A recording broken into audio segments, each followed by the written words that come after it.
I think some people may be worshiping in the church of football this morning. Which reminds me of a story I heard about a woman who was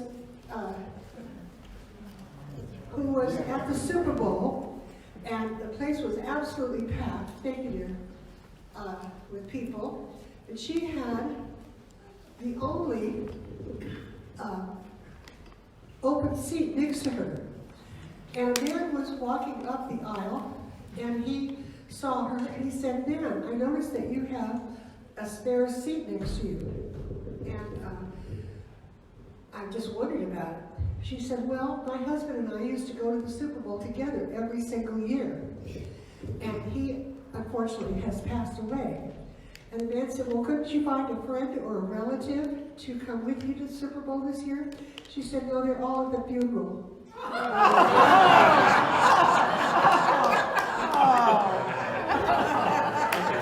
I had to do that. I just had to do it. It's one of my favorite jokes. So anyway, I want to encourage you, if you have any areas of clutter in your home, in your life, in your mind, to come to the Clear Your Clutter class that begins this coming Saturday. There is a sign-up sheet on this table in the corner. We'd like to know who's coming so we can provide books. The book that we're going to be using is Clear Your Clutter with Feng Shui. Everybody say that together, Feng Shui. Say it 3 times, Feng Shui. If you wrinkle your nose, it's a lot easier. Feng Shui, Feng Shui, Feng Shui. So it's a really good class. I've taught it before 2 times at this center. And one of the great things about it is you have the support of your fellow students to help you to actually clear clutter. Because we decide to make commitments that we're going to just address one little corner in the house or one little area of our life. So please come and join us. It's a lot of fun. It's a great fun class. And at some point, everybody brings a gift to share with whoever wants it. A thing from your house that you're willing to release to another human being. I brought one of my most favorite books one time, and I had a lady in the class that was 95 years old, and it was a book about India. It was really a beautiful book, and she glommed onto that instantly. And she brought 2 to the class of painting, which she gave me one of her original artwork. So it's a lot of fun, and you'll get a free gift from somebody.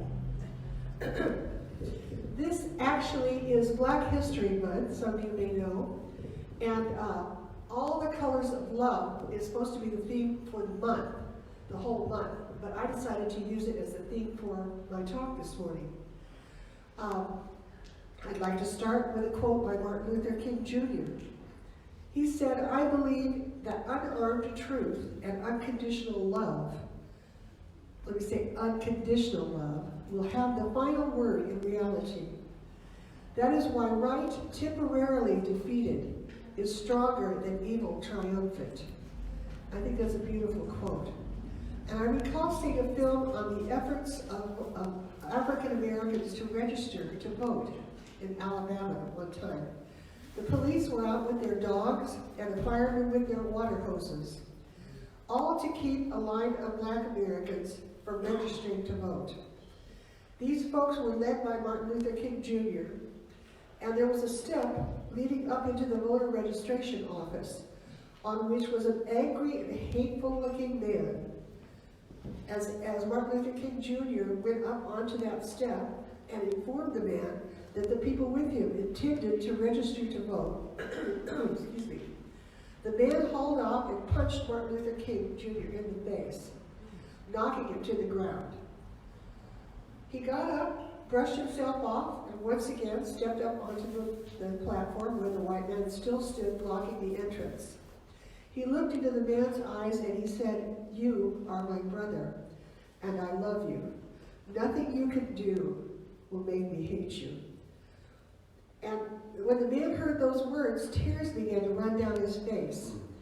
He tried to steel himself and continue to look mean and hateful, but he was unable to pull it off. And yet he realized he was standing in front of a lot of people that he knew were filled with hate, just on the basis of the color of those Americans. Some of you know that my family contains every ethnic group. We have Black members, we have Portuguese, Vietnamese, Japanese, an Italian from Italy, a Welshman from Wales, and even a full-blooded Apache Native American. We started off as a family of blue-collar workers who were of English, Welsh, and Danish descent, probably the third generation. I know that my grandmother's family immigrated to the U.S. from Ireland, and my grandfather's father from Wales. As folks began to marry outside of their ethnic group, which was initially very white indeed, none of us could even get a tan. We just burn, blister, and peel. There were many instances initially of prejudice in our family, but at the same time, my sister and I were teaching Sunday school at a church where we regularly attended. And we were always teaching the little kids to sing, Jesus loves the little children, all the children of the world. Red and yellow, black and white, they are precious in his sight. Jesus loves the little children of the world. Yeah, some of you know that song. So my sister and I really believed in that, and she and I grew up, for some reason, free of any of the prejudice and nonsense that was going on at that time. One of my favorite quotes is from a book by Marianne Williamson, who recently ran for president, by the way. The book is entitled A Return to Love. She said, "Love is what we were born with. Fear is what we learn here. The spiritual journey is the relinquishment or the unlearning of fear, and the acceptance of love back into our hearts. Love is the essential fact. It is our ultimate reality and our purpose on earth. To be consciously aware of it, to experience love in ourselves and in others, is the meaning of life." It's a wonderful quote. All prejudice is based on fear and ignorance. One powerful scripture says, "Perfect love casts out fear." In the quote by Martin Luther King Jr., he states that unconditional love, that means no conditions must limit our commitment to love. When the going gets tough, how do you react? What is your default setting? Is it fear? Is it anxiety, anger, sadness? Or just like the old axiom, do you turn tough and get the heck out of town? Or get the heck out of Dodge? I think that's how they say it. As vibrational beings, the highest vibrational resonance that is available to you in any moment is love.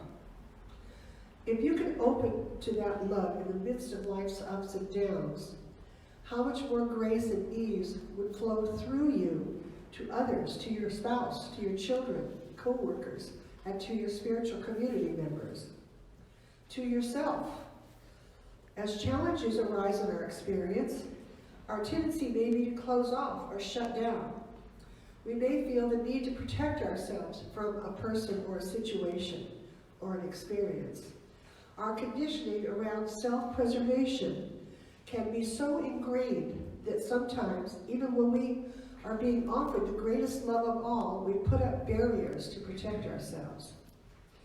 What if we allowed ourselves to fully experience those challenges and grow from them and expand from them? What if we allowed that love that is always around us and offered to us every day to simply come flooding into our hearts? When asked by a listener to one of his talks about what must one do to get into heaven, Jesus answered, "Love the Lord thy God with all thy heart, with all thy soul, and with all thy mind, and your neighbor as yourself." He said, "In these two commandments lie all the law and all the prophets." And he pointed out another instance If we love one another, God dwells in us, and his love is perfected in us. And in yet another lesson, he said, if you cannot love your brother whom you have seen, how can you love God whom you have not seen?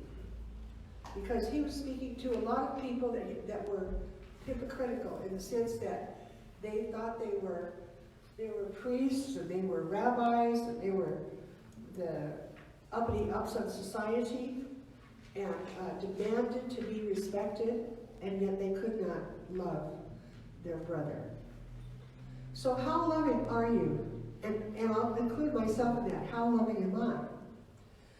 I begin to examine this question by quoting one of the most famous and profound things I think ever written on the subject of love, the 116th sonnet by William Shakespeare. Let me nod to the marriage of true minds and admit impediments. Love is not love, which alters when an alteration finds, or bends with the remover to remove. Oh no, it is an ever-fixed mark that looks on tempests and is never shaken. It is the star to every wandering bark, whose worth's unknown, although his height be taken. Love's not time's fool, though rosy lips and cheeks within his bending sickle's compass come. Love alters not with his brief hours and weeks, but bears it out even to the edge of doom. If this be error, and upon me proved, I never read, though nor man ever loved. How do we measure up to this 14-line description of, quote, real love? First, he says, love does not alter. Love is not love when alteration finds. It doesn't change. Let me say that again. Love is not love which alters when an alteration finds. When a weight gain, or a wrinkled countenance, or a physical disability, a financial downfall, or some other major or even minor alteration occurs, are we able to continue our loving feelings and our loving behavior when we're severely tested? Some of you may know that I'm engaged after so many years of single life, 25 years, and I was speaking with my fiance. I've known this person for 15 years as a friend first, and at the time he told me that he was in love with me and he asked me to marry him, I was in a wheelchair with severe injury to my legs, and I really didn't know if I was going to be able to walk again. So I said to him, what if I'm never able to walk independently again? And he replied, if you never walk again, I will be there to help you. So, and there have been other changes, as Shakespeare said, alterations we contemplated, both in him and in me, as we're both aging. And we found that our love was based upon character and long friendship. Thus, we both felt we could stand the challenges that both of us might face as we age together. The 6th line of the sonnet states, it looks on tempests and is never shaken. So many tempests occur during a lifetime, changes unanticipated that can shake us to our core. How comforting is it then to know with certainty that you are loved and supported no matter what? I experienced that level of love with my mother. We went through so many things in our time on earth together. The suicide of a close family member, a missing person situation, the psychotic breakdown of another family member, my mother's many surgeries and problems in the last 5 years of her life, a disappointing dissolution of an 11-year relationship, and so many other challenges that she and I faced together, and that we might not have survived as well as we did without each other's unfailing love and support. The sonnet continues, love is not time's fool, though rosy lips and cheeks within his bending sickle's compass come. Wouldn't we all love to say young and firm and physically appealing forever?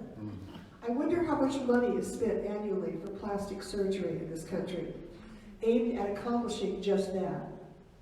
I remember with some fondness Joan Rivers, and what a huge proponent she was of plastic surgery, always encouraging others to go for it, but also making many humorous remarks about how she couldn't move her facial muscles because of how much plastic surgery had been done on her over the years. She died looking very good indeed, but her youthful looks were deceiving.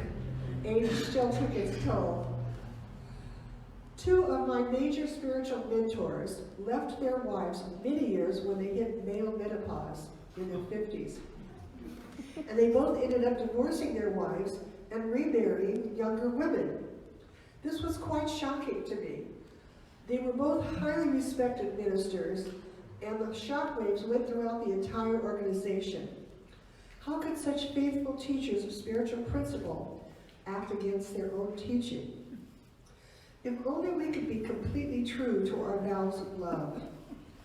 One of the most powerful treatises on the nature of what could be defined as real love, or true love, or spiritually grounded love, is from the Bible, in the book of 1 Corinthians, chapter 13. I want to read it in its entirety with your indulgence from a modern translation. If I had the gift of being able to speak in other languages without learning them, and could speak in every language there is in all of heaven and earth, but didn't love others, I would only be making noise. If I had the gift of prophecy and knew all about what is going to happen in the future, knew everything about everything, but didn't love others, what good would it do? Even if I had the gift of faith so that I could speak to a mountain and make it move, I would still be worth nothing at all without love. If I gave everything I have to poor people but didn't love others, I would be of no value whatsoever.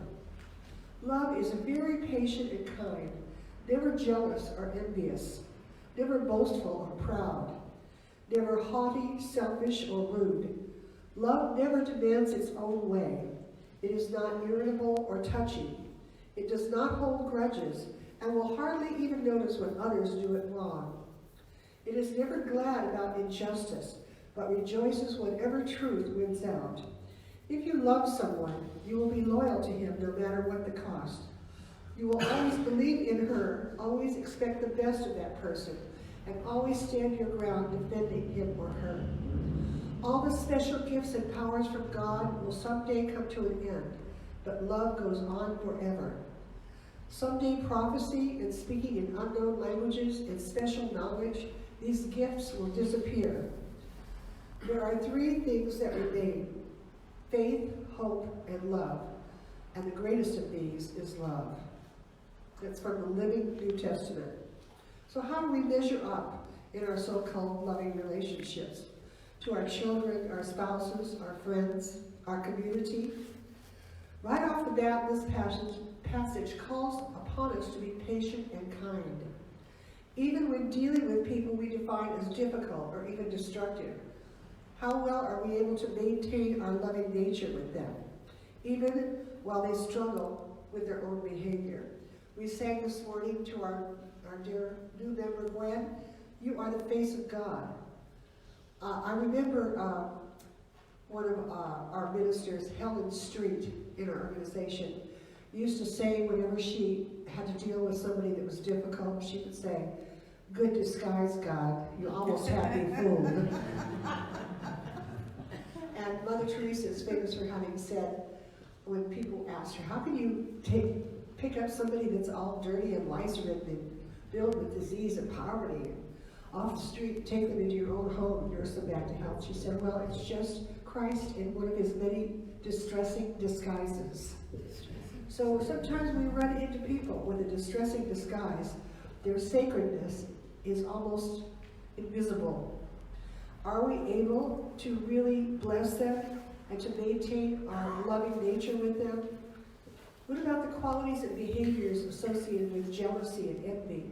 Are we able to sincerely celebrate the victories of our loved ones, or do we feel envious or even threatened by their successes? I recall when I was an opera singer, I entered many singing competitions and I won quite a few. One time, I was competing in the regional finals of the Metropolitan Opera. And as were some of my friends, my musical friends, at least those I thought were my friends. I won a major award which had quite a large sum of money attached to it. I was thrilled since I was very poor and just barely eking out a living as a university student. However, I noticed that my so-called friends were not happy for me. In fact, they attempted to undermine my feelings of celebration. After that, I made sure that I didn't do well enough to win outright, but placed second in every ensuing competition. Then my friends would say, you should have won, you were robbed. They suddenly were all on my side. I valued the friendships more than the victory. They loved me more when I didn't win first prize.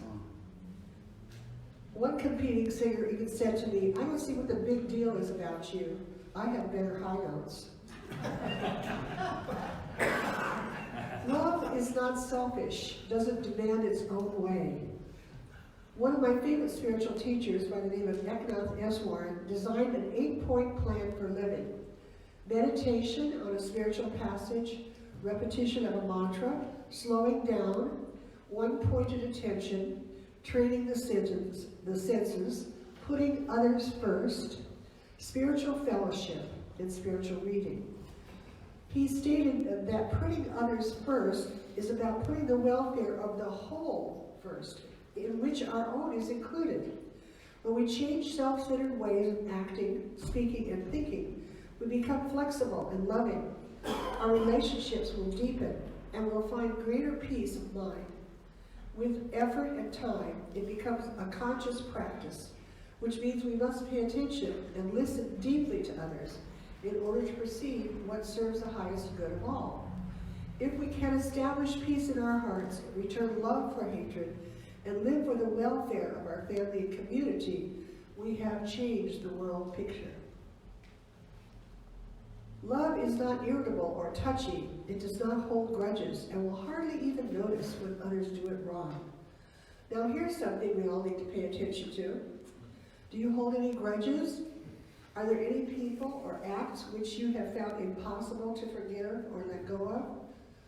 It has been said that unforgiveness is like taking poison and expecting the other person to die. When we have been truly hurt, either by the words or actions of another person, sometimes we bear scars for a long time, and it is difficult to let those hurt feelings go. If our trust has been betrayed, how difficult is it to trust again? And yet we are urged to so unify our hearts and minds with divine love and its cleansing and sustaining power that we are completely freed of all resentments, hurts, and angers from the past. In the best-selling book by Don Miguel Ruiz, The 4 Agreements, the second agreement is don't take anything personally. That agreement is sometimes the hardest to make with oneself, and yet once mastered, spares you of so much inner turmoil and resentment, long-term and short-term. It empowers one to, quote, hardly even notice when others do it wrong. Once I had a congregant from this church come into my office. They moved away long ago. And something I had said reminded her of her mother, with whom she had a terrible relationship. She proceeded to cuss me out using many 4-letter words and without any explanation for her upset. I consciously embraced the agreement in that moment of not taking it personally. And I just sat peacefully and simply waited for her to come to the end of her tirade. Since I knew of her bad relationship with her mother, I simply said, I reminded you of your mother in that remark, didn't I? She broke down crying and then came over and actually sat in my lap. She was a very small and fine-boned woman, and she begged my forgiveness and said she loved me, after which she became a faithful and loving supporter of our church, and we had a very positive relationship from that day forward, none of which would have happened if I had reacted by taking personally her remarks. There are many unforeseen benefits that can show up by simply embracing the practice of not taking things personally. And finally, the biblical section says, if you love someone, you'll be loyal to him or her, no matter what the cost. You will always believe in that person, always expect the best of them, and always stand your ground defending them. How loyal are we? How faithfully do we communicate to our loved ones and to each other that we believe in you, no matter what? I once had to actually train myself to say these words. I have complete confidence in you to do the best. You are intelligent and good-hearted. I have no doubt that you will succeed in whatever you put your mind to.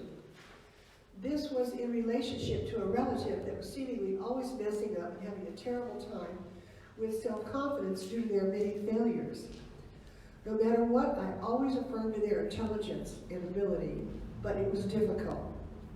However, I had become aware of the power of words on the consciousness of others, and even on their ability to think well of themselves, their self-image and their self-confidence. To always expect the best of someone with a poor track record takes self-control and love. That this person eventually became quite successful. They began to believe in themselves, and they overcame their initial failures. This is why I like to sing that song by Karen Drucker. You are seen, you are heard, you are loved for who you are. You are enough, you are complete, you are loved. This is a message we all should have gotten from our parents, from our teachers, friends, and spouses. And many of us did not get that message, and that lack had grave consequences for some of us. Some went looking for love in all the wrong places, as the country western song said. Some of us kept creating one relationship after another that kept giving us the opposite message. However, we can learn to give ourselves this positive and loving message. I am seen, I am heard, I am loved for who I am. I am enough, I am complete. I am loved. We can be loyal to ourselves and patient with ourselves, as suggested by the famous biblical passage. We can always expect the best of ourselves and of each other. When you learn to love and accept yourself exactly as you are, and when you have established a healthy, balanced relationship with yourself, it becomes natural to establish yourself in healthy, balanced, and loving relationships with all others. In closing, I want to share with you a beautiful passage from a book entitled 365 Signs of Mind. This book is taped together because I've used it so much as for a daily spiritual reading. And here is a beautiful passage from that book on page 33. You can find it. Here it is.